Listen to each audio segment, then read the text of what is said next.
방송실이 살짝 정신을 나갔고서 길을 떠나 가벼운 마음으로 라는 제목으로 말씀을 나누겠습니다. 지난주에 그 설교 원고를 같이 교우들에게 기도방에 올렸는데요. 한 교우가 이런 거를 보내주셨습니다. 미션 스쿨을 다녔습니다. 매주 목요일 채플 시간이 있었는데 야곱에 대한 설교를 듣는데 칭찬 일색인 것입니다. 어린 마음에도 야곱은 분명 잘못했는데 왜 그 지적은 없나? 하나님은 왜 이런 야곱을 형통케 하셨을까? 하면서 혼자 야곱에 대해 못마땅한 마음을 가졌던 기억이 납니다. 마치 성경이 야곱은 편애하고 두둔하는 마음이 들더라고요. 그래서 제가 이런 생각을 하는 게 잘못된 것인가 싶기도 했습니다. 시간이 한참 지나 어른이 되고 성경을 알아가면서 야곱에 대한 못마땅함도 풀어지고 인간 야곱을 이해하게 되었습니다. 그리고 하나님의 절대 주권과 우리가 다 이성적으로 이해할 수 없는 그분의 장기 플랜도 깨닫게 하시더라고요. 라는 글이었습니다. 그 학교의 교목 목사님이 채플에 설교를 잘 전하신 것은 아닙니다. 그리고 고등학생 시절에 이 집사님이 야곱에 대해서 이해한 것이 맞습니다.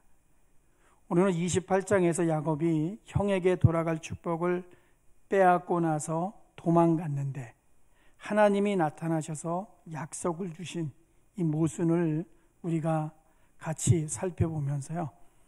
하나님의 나타나심을 어떻게 이해해야 될 것인가 하는 것에 초점을 맞추도록 하겠습니다. 첫 번째 야곱과 에서와 야곱입니다.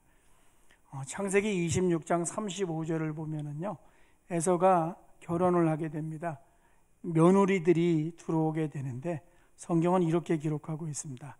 이삭과 리브가는 며느리들 때문에 몹시 마음이 상했다라고 기록을 해주고 있습니다. 그러니까 오늘날 이 시부모와 며느리 사이에 갈등이 있는 것처럼요, 그때에도 이삭과 리브가도 며느리들 때문에 마음이 상했던 모습이 있죠. 믿음의 조상이면은 그러면 안 되는 거죠. 며느리를 고를 때에도 퍼펙트 해야 되는 것인데 그들 때문에, 그 며느리들 때문에 마음에 걱정이 되고 상하는 그러한 시간을 보내게 됩니다. 한 장도 넘어가서 27장을 가면은요, 리브가가 이런 이야기를 합니다. 46절에 야곱도 저런 결혼을 하면은 내 삶에 무슨 재미가 있을까라고 리브가가 이야기를 하니까 에서의 결혼이 이 리브가에게는 아마 큰 충격이었던 것 같습니다. 특별히 며느리들 때문에.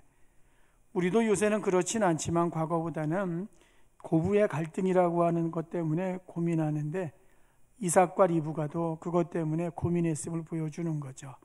인간사의 일이라고 하는 것이 시대를 막론하고 별로 다름이 없구나 하는 것을 성경 속에서 발견하게 됩니다. 에서는 야곱이 복을 가로챈 다음에 동생에 대한 분노를 가지고 수십 년을 살았습니다. 너는 원래 형편없이 살았으니까 분노하면 안 되지. 너는 하나님의 약속의 자손이 아니기 때문에 당연히 큰 자가 작은 자를 섬긴다고 했으니까 네가 할 일을 찾아야지라고 생각하겠지만은요, 이 분노는 정당한 분노입니다.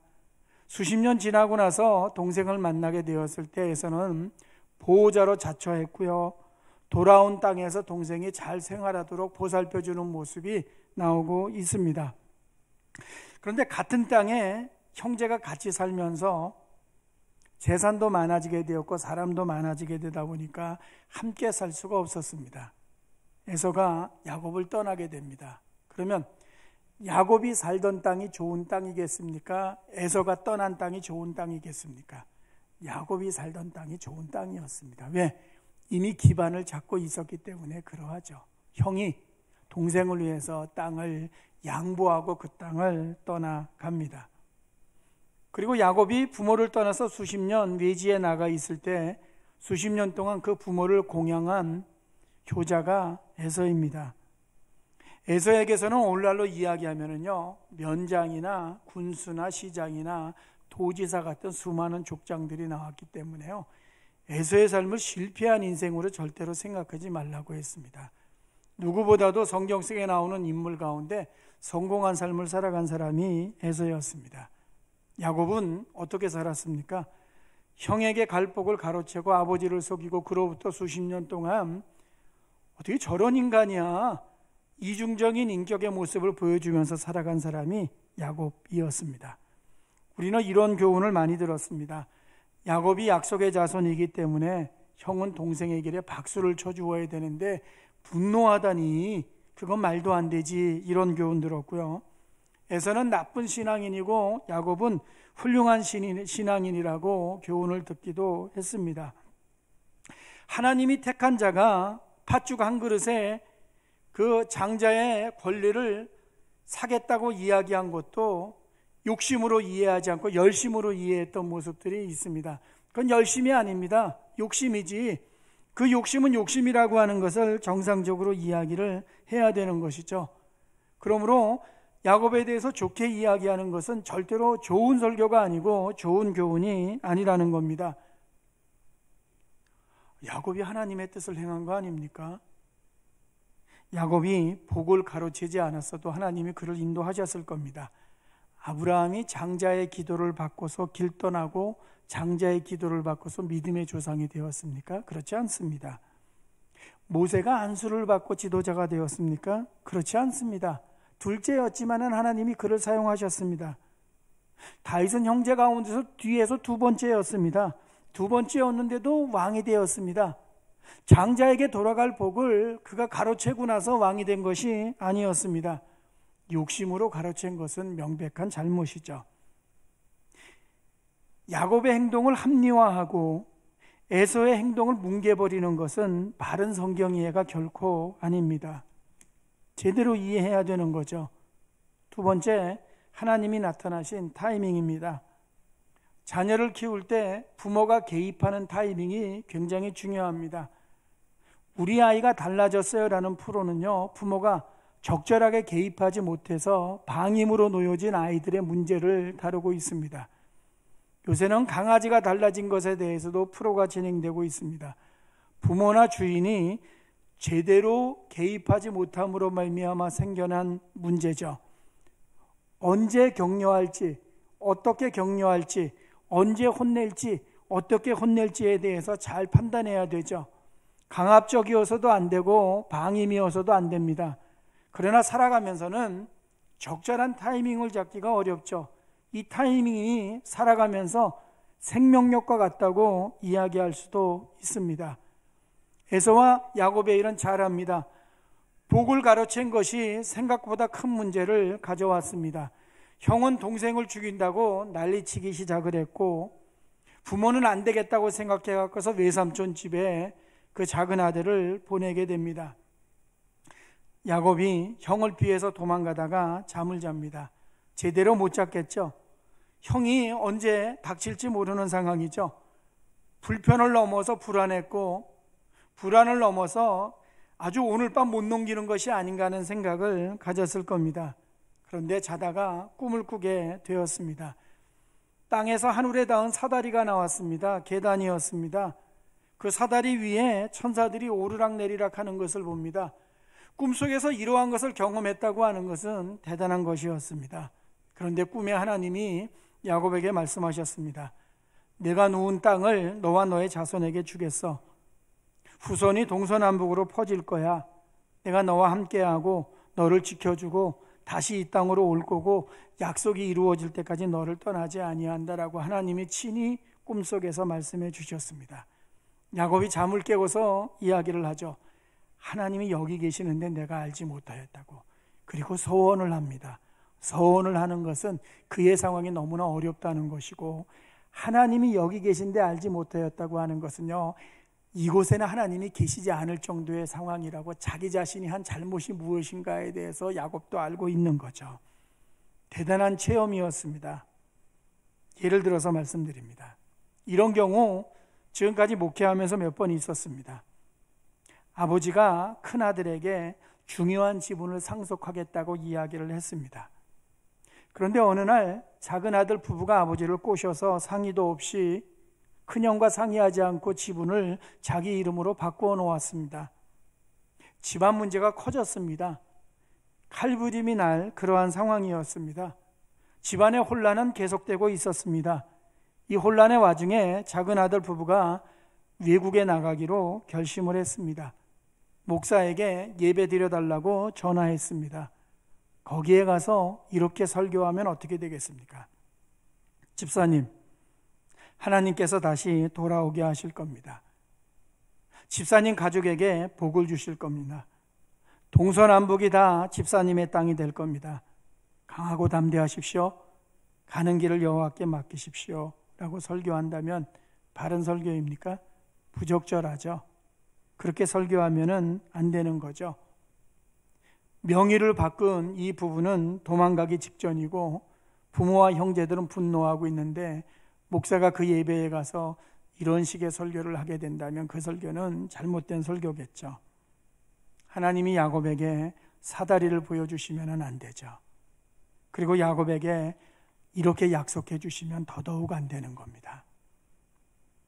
집안을 엉망으로 만든 것을 책망하셔야 되고, 아버지를 속인 일에 대해서 혼내셔야 되고, 형을 분노하게 만든 일에 대해서 분명하게 회개하라고 미래를 알려주시는 것이 아니라 잘못된 과거로 돌아가라고 그에게 말씀하여 주셔야 되는 겁니다. 여기서 미래를 알려주시면은 과거의 일을 합리화하면서 지금 그의 기억 속에 남아있는 양심의 가책조차 없어질 수 있는 거죠. 혼내야 되는 상황인데 약속을 주시면은 야곱은 자신의 행동을 합리화하게 될 겁니다. 내로남불에서 자신의 행동을 로맨스로 이해하는 잘못된 신앙에 빠질 수도 있죠. 생각하십시오. 하나님은 제대로 개입하신 건가? 이 성경 읽으면서 맨 처음에 말씀드렸던 집사님의 고등학교 시절에 학교에서 쳇벌 지를 때 물음표를 하나 찍었던 그 모습이 생각나시지 않습니까? 어떻게 완전하신 하나님이 합리화시켜 주실 수가 있는가? 로맨스로 착각하게 만들어 가실 수 있는가? 이거는 방임이 아닌가 하는 생각을 우리가 가질 수밖에 없는 거죠. 세 번째, 오늘 나누려고 하는 내용입니다.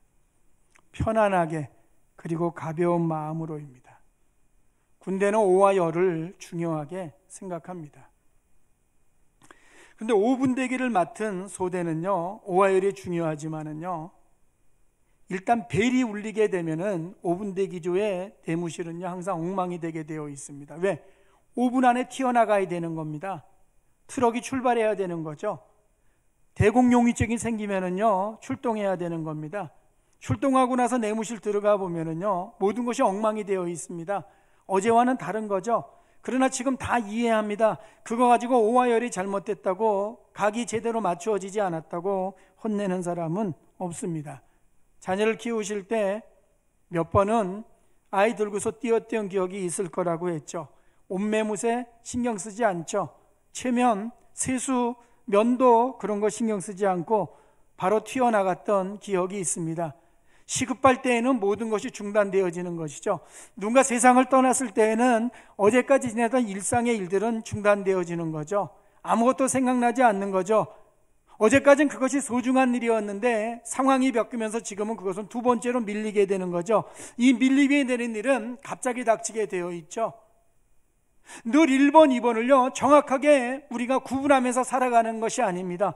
어떨 땐 그렇지 않은 삶의 모습들이 돌발적으로 닥치게 되어 있죠. 어제까지 야곱은 살아오면서 삶에 그렇게 큰 고민을 생각보다 많이 하지 않았습니다. 아니, 이렇게 펼쳐지게 될 줄 몰랐습니다. 이것은 기대하지 않았던 것이었습니다. 약속이 없었던 것도 아니고 아버지가 아브라함의 자녀였다고 하는 것도 이미 알고 있음에도 불구하고 지금 벌어지고 있는 상황은 누구도 예상하지 않았던 일로 가고 있는 것이기 때문에 아니, 어떻게 이러한 일이 일어날 수가 있어? 라고 생각할 수밖에 없는 그러한 상황인 거죠. 돌베개를 하고자 하는 것은 하루 사이에 너무나 힘들어졌다고 하는 거고, 약속을 주시지만 서원을 하는 것은 간절함을 넘어서 끝장이라고 하는 거고, 하나님이 계셨는데도 계신 줄 몰랐다고 하는 것은요 지금 그의 마음이 어떠한지를 우리에게 잘 보여주죠. 한마디로 경황도 없고 제정신이 아닌 거죠. 이렇게 밤을 보낼 줄 몰랐죠. 시편의 표현으로 하면 저녁의 울음이죠. 아침에 웃음으로 시작을 했는데 저녁에 울음으로 이 시간을 보내고 있는 거죠. 이런 야곱에게 필요한 것이 책망인가 하는 겁니다. 급체해 갖고서요, 화장실 가야 되는 사람에게 필요한 것이 인내일 수 있지만은요, 인내도 견딜만 할 때 쓰는 단어죠. 평생에 몇 번은요, 인내의 끝을 넘어섰다고 생각하는 그러한 순간이 우리 모두에게 있을 수가 있죠. 지금 그러한 상황이죠. 하나님이 판단하셨죠. 책망도 필요하고 인내도 필요하지만은요, 지금 필요한 것은요, 마음의 화장실이 필요한 거죠. 우리의 삶에도 배설이 되지 않아서 어려움을 겪는 경우가 많은 것처럼 영적으로도 배설이 필요하고요, 마음의 배설도 필요한 것이죠. 그래야 제정신으로 돌아오고 마음을 추스릴 수가 있는 거죠. 하나님이 보여주신 꿈과 말씀은 바로 화장실이었죠. 걱정과 짐을 배설하도록 하기 위해서 하나님이 보내주신 화장실이었죠. 살아오면서 이러한 일들 몇 번씩 경험하셨죠. 그리고 그 밤이 지나고 나서 오늘 29장 1절입니다. 아니, 여기에 무슨 말씀이 있나 하시겠지만은요, 길을 떠나 라는 단어에 숨겨져 있는 의미가 오늘 설교의 제목입니다. 가로 열고 가벼운 마음으로. 사람들은 길을 떠났니 안 떠났니 이거를 생각하지만은요, 부모는 걔 마음이 어떤가 하는 것에 초점을 맞추게 되어 있죠. 29장 1절에 있는 말씀은 이거죠. 그는 걸었다. 근데 날아가는 기분으로 걸었다라는 뜻이 들어가 있습니다. 이것이 29장 1절 짧은 구절이 주는 교훈이죠. 어제의 짐에서 벗어났죠. 두려움에서 벗어났죠. 날아간다고 하는 것은 가벼운 발걸음이었던 거죠. 어제는 너무나 무거운 인생의 시간이 그에게 있었던 거죠. 그렇게 아침을 출발하는 거죠. 야곱의 마음이 편해진 것 빼고 주변이 달라진 것은 없습니다. 하나님은 야곱의 잘못도 아시고 그가 착각하고 있는 것도 아셨고 그가 지금 깨닫지 못하는 것도 아셨습니다. 그러나 일단 화장실을 보내셔서 시급한 일을 해결하게 하시죠. 예를 들어서 말씀드리죠. 누가 아파서 병원에 신방을 갔습니다. 이렇게 이야기하는 거죠. 뭐가 잘못했는지 생각해봐. 이거는 어떤 경우에 1번일 수 있습니다. 그러나 지금 병원에 있는 어떠한 사람에게는요, 위로가 1번이 되고 뭐가 잘못했는가는 2번이 되는 경우가 있을 수 있다는 거죠. 신앙생활을 오래 하다 보면 1번과 2번이 기계적으로 되어지는 경우가 있습니다. 그래서 그 사람에게 던진 말 한마디와 신방에서의 결과가 부작용을 가져오는 경우가 있습니다. 왜? 그 사람을 사랑한다고 하지만은 직면보다 공감이어야 되고 위로가 먼저여야 되는 상황이 있고, 왜? 그 상황이 지금 화장실도 가야 되는데 찾고 있지만은 지금 절박한 상황인데 절박한 상황보다는 너 지금 왜 그랬나 생각을 해봐. 네가 하나님 앞에 지금 잘못을 회개해야 되는 거야. 이것이 욥의 친구들이 욥을 만날 때 했던 태도임을 성경이 기록해 주고 있죠. 그런데 신앙생활을 하는 저뿐만 아니라 우리가 이러한 1번과 2번이 우리에게 너무나 확고한 나머지 지금 이 상황 속에서는 2번으로 먼저 시작한 다음에 1번으로 나가야 되는데 그러한 좋은 융통성을 생각하지 않고 교우들을 만나고 누군가를 이해하는 모습들이 우리 안에 있을 수 있다는 거죠. 꼭 기억하십시오.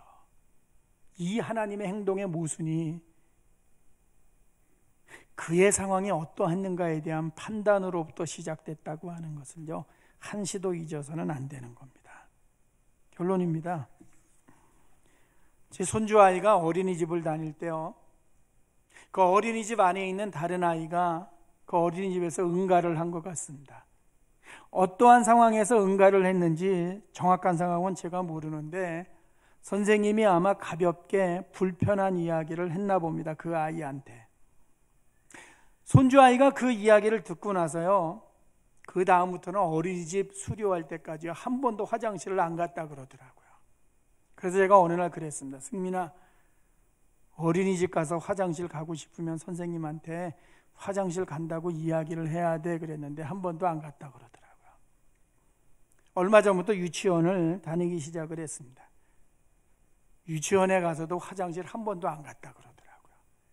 걔는 집에 올 때까지 참는 겁니다. 그리고 집에 와서 싸는 겁니다. 제가 다시 이야기를 했습니다. 승민아, 유치원 가서 화장실 가야 되면 선생님한테 이야기하고 꼭 가야 돼. 너무 오래 참으면 안 돼. 라고 이야기를 했지만은요, 아직까지 한 번도 안 간 것 같습니다. 그러다 보니까 제가요, 초등학교 2학년 때 생각이 났습니다.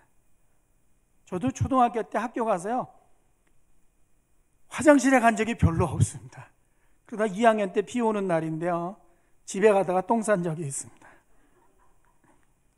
이런 생각도, 쟤는 왜 나 닮은 거야? 이 생각 들더라고요. 우리 집에 왔을 때 어떻게 하나 한번 봤습니다. 과연 제가 응가를 언제 할까, 참을까 하는 생각이 들었습니다. 어느 날 응가하고 싶다고 이야기하고요, 변기에 응가를 했습니다. 이렇게 이야기했습니다. 승민아, 여기서는 마음대로 응가해도 돼. 부모는 걔 마음이 정말 가벼운가, 편안한가, 날아가는 기분이어야 되는데 그런가 하는 것에 신경을 쓰죠. 우리 집에 왔을 때 걔 화장실 갔다 왔어 안 갔다 왔어 보다도요, 걔는 지금 어떠한 마음으로 우리 집에 왔는가, 거기에 신경을 쓰게 되어 있는 거죠. 하나님이 야곱을 보시면서도 바로 이 부분에 하나님이 신경을 쓰신 거죠. 아니구나, 쟤 편안하지 않구나, 제 마음이 가볍지 않구나, 쟤 저러다가 큰일 나겠구나. 하나님이 그 마음을 보시고 나서 1번과 2번을 바꿔놓으시죠. 그는 과거로 갔다 미래를 가야 되지만은요, 하나님이 먼저 미래를 보여주시고 나서 살아가는 인생길에서 과거의 문제를 해결하고 난 다음에 믿음의 사람으로 더 온전하게 서게 해 가시죠. 예배의 제일 중요한 요소 가운데 하나가 무엇입니까? 예배는요, 온전하게 드려야 되고 신령과 진정으로 드려야 되고 하나님께 영광 드려야 되지만은요, 예배는 하나님께 응가하는 시간이죠. 어떠한 마음인가 하는 거죠. 마음의 짐을 내려놓는 시간이죠.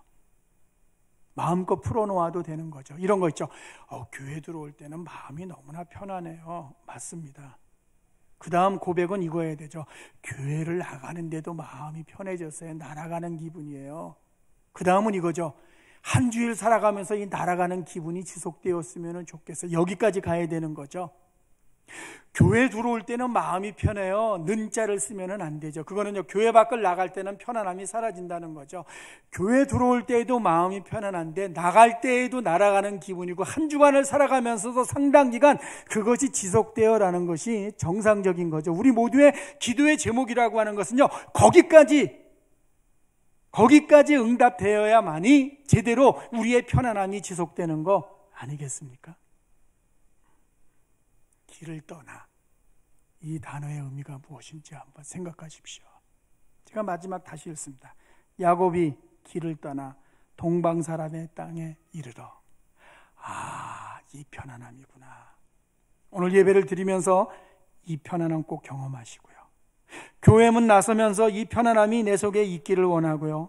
한 주간 살아가면서 이 편안함이 지속되는 한 주간이 되기를 예수님 이름으로 축원합니다. 기도하겠습니다.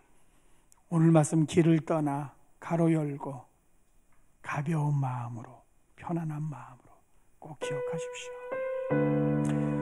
지난 한 주간 날아가지 못하게 하는 삶의 일들이 있으면요, 기도하면서 내려놓으시고요, 하나님 앞에 응가하시고요, 마음의 모든 것 풀어놓으시고 예배당 문을 나서면서요, 가장 편안한 모습으로 날아가는 기분으로 삶을 향해 다시 한번 달려가는 우리 모두가 되었으면 좋겠습니다.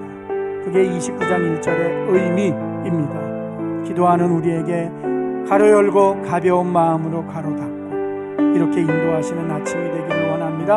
함께 기도합니다. 무거웠던 발걸음이 가벼워졌습니다. 예배당에 들어오는 순간뿐만 아니라 나갈 때, 나가고 나서 한 주간 살아가면서 여기 기도하는 하나님의 사람들의 한 주간이 그러한 가벼움과 편안함과 날아가는 시간이 될 수 있도록 꼭 함께 해주시고, 그것이 인도하심이고 그것이 기도의 응답인 것을 우리 모두가 놓치지 않도록 주님께서 함께 하시고 인도하여 주시옵소서.